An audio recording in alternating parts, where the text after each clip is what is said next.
Il répondit, va. Et il la laissa libre. Il la laisse Pour aller. 2 mois. Elle allait faire tous les tours, promener. Elle s'en alla avec ses compagnes. Vous allez plus me voir. Et elle pleura sa Et virginité elle pleure sa virginité sur les montagnes. sur des montagnes. Au bout des 2 mois, Après les 2 mois qui sont elle revint vers son elle père. revient vers son père. Et il accomplit Et il accomplit. sur elle le vœu qu'il Il avait. tire son épée. Il met sa fille à genoux. Et il la sacrifie devant les gens. En fermant ses yeux. Son propre enfant.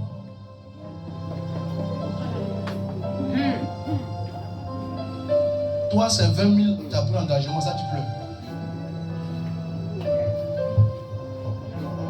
Toi, à connaître combien de mille tu as pris là, tu pleures, on ne te voit plus à l'église.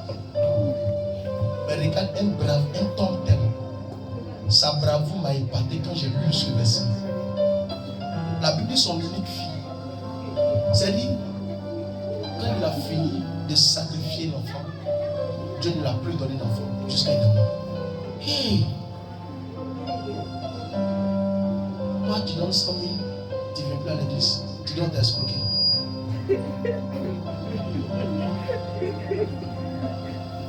Des gens donnaient de leur vie en sacrifice. Toi, à cause de tes miettes, tu dois t'escroquer. Je t'ai dit, ma fille, tu es l'une des personnes qui fait battre mon cœur.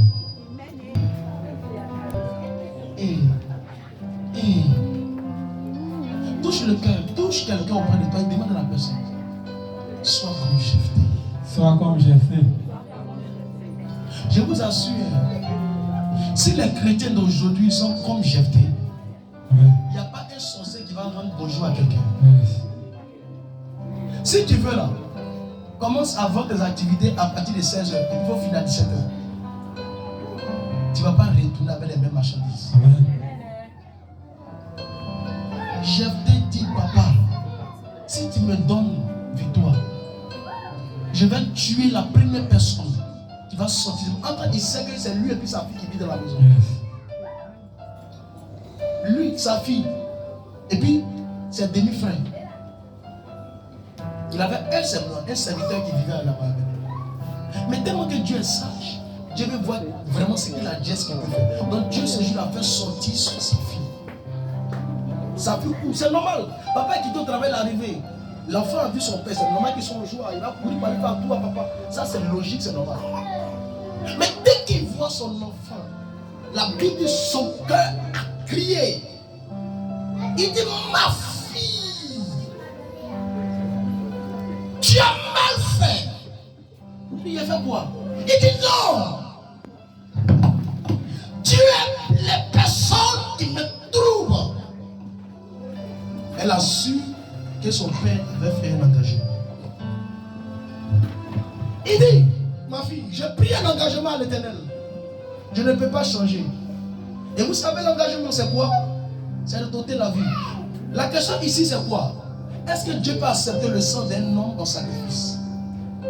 Ça veut dire que Satan n'a pas volé tout ce qu'il nous montre. Ça a été tiré de celui qui est quitté là-bas. Si Dieu même accepte le sacrifice des humains, c'est pas Lucifer qui va négliger ça. Dans la franc-maçonnerie, quand tu veux être à une élévation, on ne te demandera pas un sacrifice qu'on sait que tu n'aimes pas.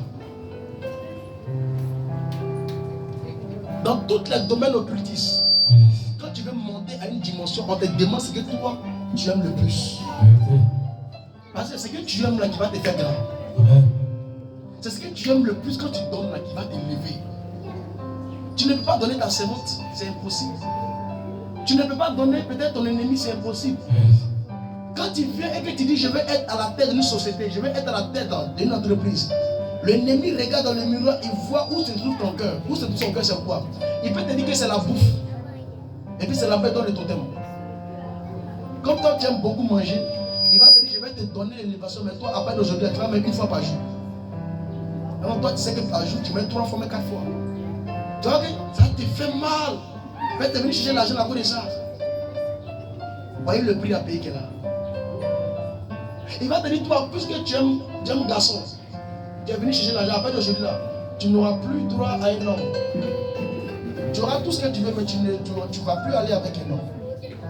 Si tu veux, tu prends, tu veux, tu laisses. Voici le prix à payer. Le prix à payer de Jephthé, c'est d'honorer ce qu'il a dit. Si tu me donnes la victoire, toute première personne qui va sortir de ma maison, je vais le tuer. Son unique enfant sort. Dieu est là pour Dieu regarde. Attends, Dieu a vu qu'il a tiré son épée. Il a mis sa fille à genoux. Il a attrapé ses chevilles. Devant tout le peuple. Il a mis l'épée sur sa gorge.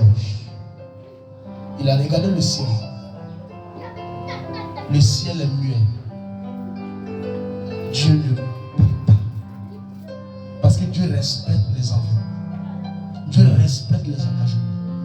Quand il a mis son épée, il a dit. Ceux qui étaient là, chacun peut maintenant parler pour son enfant. Allons dans la maison. Allons dans la maison. Sinon, allons. Il ne faut pas que Dieu va changer la vie.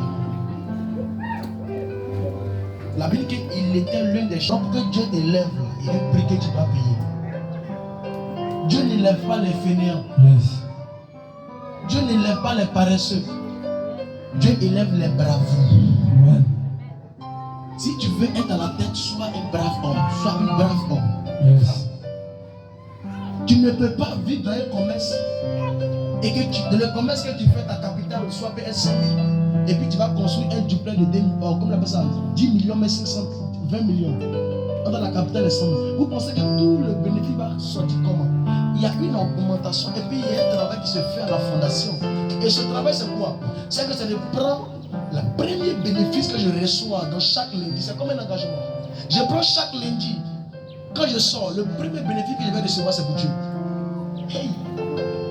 Dieu dit, dans son commerce, à mon intérêt. Donc il doit toujours bénir pour que je reçois. Amen. Le premier lundi pour dire ce que je reçois, bénéfice là. Ma langue